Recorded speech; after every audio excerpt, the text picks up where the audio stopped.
겨울 폭풍 노리스터로 인해 북동부 지역 피해가 속출했습니다. 내달부터는 뉴욕시에서 인도변에 쓰레기 봉투를 내놓는 시간이 대폭 늦춰집니다. 어젯밤 시내버스에서 총격 사건이 발생해 25세 남성이 중상을 입었습니다. 뉴욕시의회가 전기자전거 공공충전소 설치 의견을 내놨습니다. 아름다운 제품에서부터 아름다운 사회를 만들기까지 키스는 뉴욕에서 시작하여 현재는 전 세계 12,000명의 직원들과 함께 끊임없이 도전하는 기업입니다. 사람을 생각하고 존중하는 기업.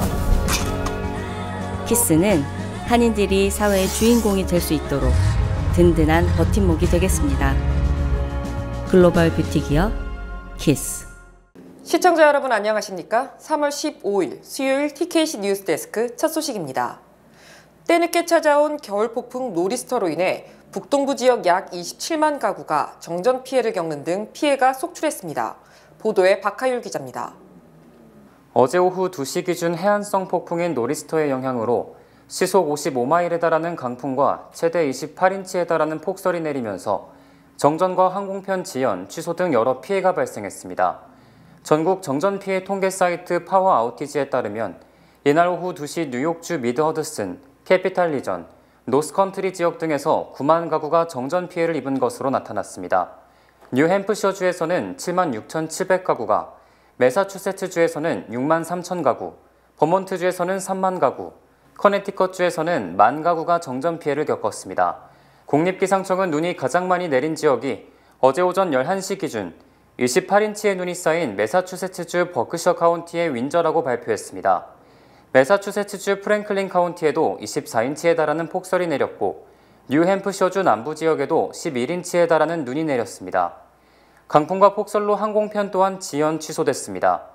항공추적 웹사이트인 플라이트 어웨어에 따르면 라가디아 공항발 152편이 지연, 125편이 취소됐고 존 F 케네디 공항에서도 91편이 지연됐고 21편이 취소됐으며 뉴욕 공항에서는 129편이 지연, 73편이 취소됐습니다. 한편 이번 겨울 폭풍으로 인한 인명피해는 다행히 발생하지 않은 것으로 파악됐습니다. 내달부터는 뉴욕시에서 인도변에 쓰레기 봉투를 내놓는 시간이 대폭 늦어집니다. 뉴욕시 청소국 DSNY에 따르면 내달 1일부터 당초 오후 4시 이후면 거리에 내놓을 수 있었던 쓰레기를 오후 8시가 지나야 배출할 수 있게 됩니다. 뉴욕시가 팬데믹 이후 급증한 악취와 쥐 문제로 인해 골머리를 앓고 있는 만큼 수거 전 쓰레기 더미가 길거리에 방치되는 시간을 최소화하겠다는 방침입니다. 이번 계획은 식당과 오피스 등 상업용 건물과 주거용 건물 모두에 해당됩니다. 만약 오후 8시보다 더 이른 시간 쓰레기를 내놓고 싶다면 오후 6시 이후에 뚜껑이 있는 쓰레기통에 넣어야만 배출이 가능합니다. 또 상업용 건물의 경우 뚜껑이 있는 쓰레기통에 쓰레기를 내놓으려면 영업 종료 1시간 전부터 배출할 수 있습니다. 건물주들은 관리 직원들의 근무 시간을 고려해 별도 계약에 따라 오후 8시가 아닌 다음날 오전 4시에서 7시 사이 쓰레기를 배출할 수도 있습니다. 시청소국은 오전과 오후 모두 교대팀이 각자의 시간대에 쓰레기를 수거하도록 하겠다는 입장입니다. 앞으로 쓰레기 배출 시간이 변경됨에 따라 길거리에 쓰레기가 방치되는 시간은 현재 최대 14시간에서 최대 4시간으로 크게 단축될 전망입니다. 어젯밤 10시 반쯤 브루클린의 B44 시내버스에서 남자 승객이 다른 승객과 말다툼 끝에 권총을 발사해 25세 남성에게 중상을 입혔습니다. 박하율 기자가 전합니다. 뉴욕시경은 어제 저녁 10시 20분경 브루클린의 로저스 애비뉴와 엠파이어 블러버드 인근 정류장에 있던 B44 버스 안에서 25세 남성이 다른 승객과 말다툼을 벌이던 중 총에 맞는 사건이 발생했다고 밝혔습니다. 말다툼을 벌이던 중 피해자가 상대방을 외면하기 시작하자 범인은 피해자의 엉덩이를 총으로 쏜 후 한 여성과 함께 달아났다고 경찰은 설명했습니다. 피해자는 곧바로 인근 병원으로 옮겨졌고 치료를 받아 현재는 안정된 상태인 것으로 파악됐습니다. 용의자 신원에 대해서는 아직 밝혀진 바가 없으며 경찰은 사건에 대해 아는 사람은 누구든 제보해 줄 것을 당부했습니다.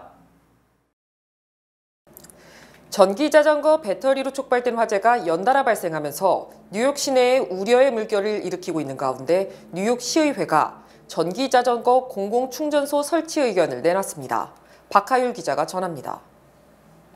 뉴욕시에서 최근 연달아 발생하고 있는 전기자전거의 리튬 배터리로 인한 화재가 큰 문제로 자리 잡으면서 뉴욕시 의원들이 이를 예방하기 위한 대책으로 전기자전거 배터리 공공충전소 설치에 대한 의견을 내놨습니다. 전기자전거를 아파트 건물 내부가 아닌 소방서나 경찰서 등 공공기관에서 충전토록 하겠다는 입장입니다. 최근 발생한 전기자전거 관련 화재 대부분이 건물 내부에서 충전을 하던 중 불이 나 대피로가 막히는 등 더 큰 피해를 불러일으켰기 때문입니다. 뉴욕시의회는 공공충전소에서 배터리를 충전하기 위해서는 해당 배터리가 인증된 배터리라는 것을 증명해야 할 것이라며 재조립 배터리 등 화재 위험성이 큰 배터리의 사용은 억제하겠다는 방침입니다. 하지만 토마스 폰 에센 전 뉴욕시 소방국장은 이에 대해 더 많은 조치가 필요한 것은 인정하지만 공공충전소 설치에는 지지하지 않는다는 입장을 밝혔습니다. 공공충전소를 설치하는 것보다 다국어로 된 공공안전 캠페인을 통해 위험성과 올바른 사용 방침을 알리는 게 중요하다는 것입니다. 아직까지 이 제안에 대해 현 소방국장은 입장을 내놓지 않았으며 FDNY는 해당 문제에 대해 검토 중이라고 밝혔습니다.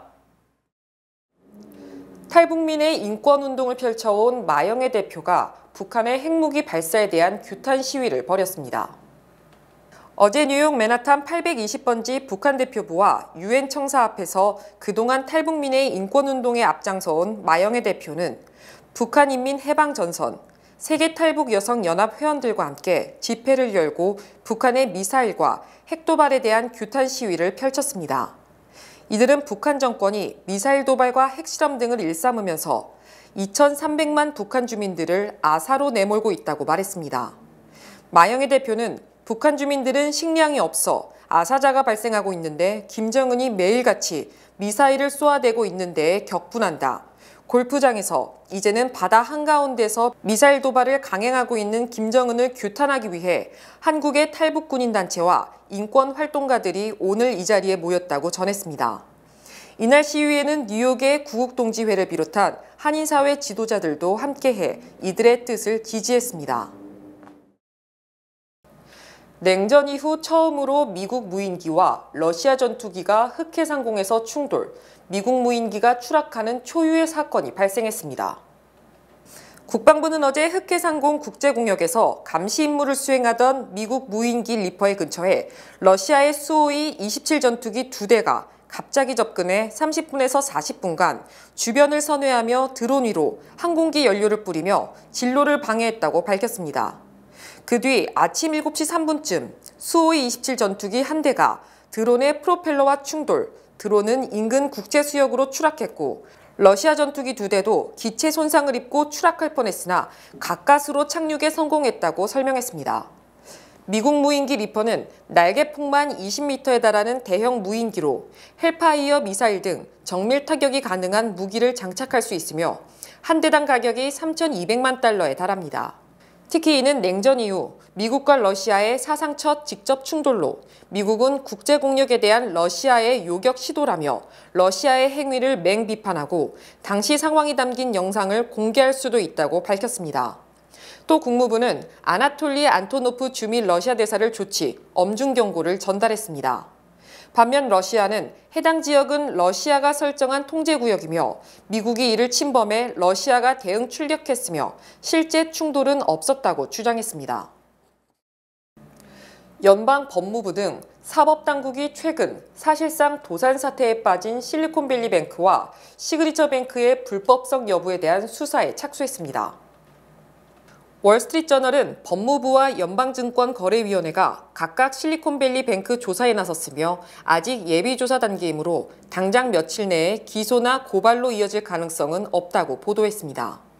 이들에 대한 조사는 워싱턴 DC 및 캘리포니아 북부 연방검사들이 담당하며 실리콘밸리뱅크 경영진의 은행 운영 불법 여부는 물론 이들이 유동성 위기 전에 지분을 대량 매각하고 고액 보너스를 지급했다는 의혹도 수사합니다. 특히 그레그 베커 회장 겸 최고 경영자는 지난달 27일 이 은행 주식 12,000여 주에 대한 옵션을 행사한 뒤 곧바로 매각, 230만 달러를 챙겼고 다니엘 백 최고 재무 책임자도 같은 날 보유 지분의 3분의 1에 해당하는 2천여 주를 매각, 57만 5천 달러 순이익을 올렸습니다. 연방증권거래위원회도 정기적인 공시 의무를 정확히 지켰는지, 은행의 위험성 등 경영상 위험을 사전에 알렸는지 등 면밀히 조사할 계획입니다. 뉴욕주로부터 폐쇄 명령을 받은 시그니처 뱅크 역시 가상화폐 매각 등과 관련 뉴욕 남부 연방검찰의 조사를 받고 있으며 특히 돈 세탁 여부를 집중적으로 들여다보는 것으로 알려졌습니다. 백악관이 실리콘밸리 뱅크 등에 대한 예금자 보호 조치를 취한 데 이어 퍼스트 리퍼블릭 은행과 같은 소형 은행의 사퇴 추이를 주시하고 있다고 밝혔습니다. 백악관은 미국 은행 시스템이 연방정부의 예금 전액 보호 발표 이후 훨씬 더 안정된 상태에 있으며 예금자들은 은행을 신뢰해야 한다고 주장했습니다. 백악관은 퍼스트 리퍼블릭 은행은 물론 비슷한 규모의 은행에서 예금이 급격히 인출돼 대형 은행으로 이동하는지 여부를 면밀히 주시하고 있으며 현재로서는 또 다른 긴급 사항은 없다고 강조했습니다. 또 연방정부의 조치로 실리콘밸리 뱅크 등은 예금 인출 등이 정상화됐으며 대출도 정상적으로 이루어지는 것으로 확인됐고 연준 등은 뉴욕주 소재 시그니처 뱅크 등에 대한 인수자 물색을 계속하고 있습니다. 특히 지난 12일 일요일 오후로 예정됐다가 연방정부의 예금 전액 보호 조치로 취소됐던 실리콘밸리 뱅크 매각 경매도 재개하기로 하고 새 주인을 찾고 있습니다. 한편 실리콘밸리 뱅크의 채권자들은 연방정부 조치에도 불구하고 이 은행이 전격 파산할 가능성이 있다고 판단, 채권단 협의회를 구성하는 등 만일의 사태에 대비하고 있습니다. 뉴욕에서 직장 생활을 하는 전두환 전 대통령의 손자 전우원 씨가 내 할아버지는 학살자라고 주장하는 등 가족의 비리를 폭로, 파문이 일고 있습니다. 전 씨는 어제 자신의 인스타그램에 올린 동영상에서 제 할아버지 전두환은 학살자이며 저희 나라를 지킨 영웅이 아니라 범죄자라고 생각하며 죄를 받아야 한다고 주장했습니다. 전 씨는 상의를 벗은 상태로 동영상에 등장, 진실이 왜곡되는 이 세상에 이미 정의는 없습니다. 질서는 없습니다. 여러분들이 보고 확인하세요라며 전제국, 전제용, 전제만 등 전두환 일가의 비리를 폭로했습니다. 전 씨는 전두환 전 대통령의 둘째 아들인 전재용 씨의 차남으로 자신의 신분을 입증하기 위해 전두환 전 대통령과 가족들의 미공개 사진을 공개했습니다. 전 씨는 어젯밤 제 친형의 신고로 경찰 10명이 출동, 저를 취조하고 돌아갔습니다라고 주장, 정신적으로 매우 힘든 상태이며 극단적 선택을 암시하기도 했습니다. 전 씨는 지난해 1월부터 우울증을 앓아 지난해 12월 자살을 시도해 엘머스 병원에 입원, 치료를 받았다며 입원 서류 등을 공개하기도 했습니다. 전 씨는 로드아일랜드의 사립학교를 거쳐 NYU를 졸업한 뒤 이화이 한영회계법인 뉴욕 본사에 근무하고 있으며 롱아일랜드 시티에 거주하는 것으로 확인됐으며 친형 전우성 씨도 같은 직장에서 일하고 있습니다. 이에 대해 전재용 씨는 아들이 우울증으로 힘들어하고 있다. 아들에게 나와 둘이서 같이 살자고 말했다. 공부가 무슨 소용이 있겠느냐. 아들부터 돌보겠다고 말해 안타까움을 자아냈습니다. 지난 2021년 미국 내 증오범죄가 1년 전보다 무려 35% 급증한 것으로 집계됐습니다. 연방수사국 FBI는 지난 2021년 증오범죄가 1,840건으로 지난 2020년 8,052건보다 약 2,800건, 35% 정도 증가했다고 어제 발표했습니다. 또 인종차별에 따른 증오범죄는 6,643건으로 1년 전 5,227건보다 27% 늘었으며 특히 성소수자를 겨냥한 증오범죄가 1,707건으로 전년보다 54% 급증했습니다. 인종별로는 흑인 겨냥 범죄가 3,277건으로 인구 12,000명당 1명꼴로 각 인종 중 가장 큰 피해를 입었고 아시안계는 746건으로 23,000명당 1명꼴로 히스패닉은 698건으로 7만 명당 1명꼴로 집계됐습니다. 특히 백인 대상 혐오 범죄는 1,107건이 발생했으며 이는 인구당 17만 명당 1명꼴에 불과한 것이며 흑인은 인종혐오 범죄를 당할 확률이 백인보다 15배나 높았습니다.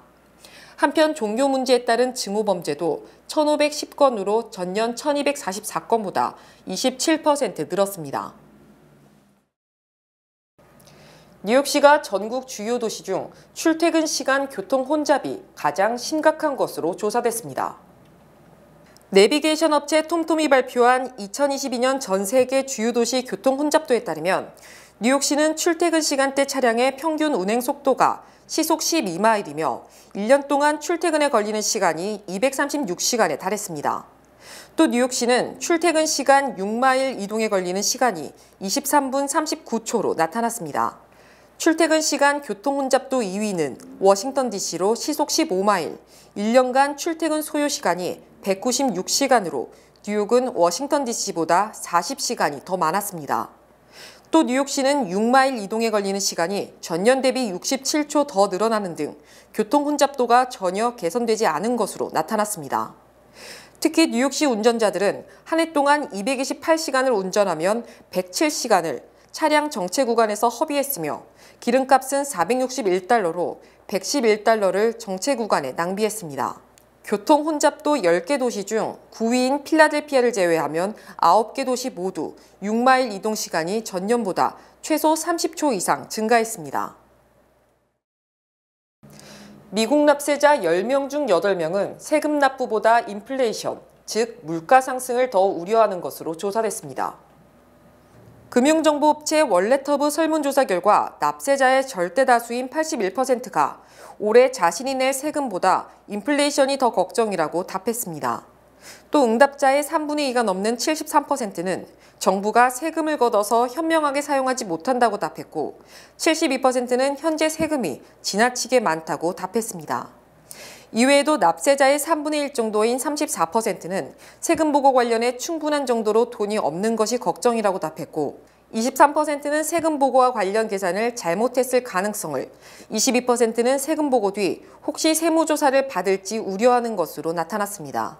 또 배심원 의무를 이행하는 것보다 세금 보고가 더 두려우며 둘 중에 하나를 선택할 수 있다면 거의 절반인 49%가 차라리 배심원 의무를 지키겠다고 답했습니다. 특히 응답자의 39%는 미국을 떠나서 세금을 내지 않아도 되는 다른 나라로 이주할 의향도 있다고 주장했습니다. 주요 단신 전해드립니다.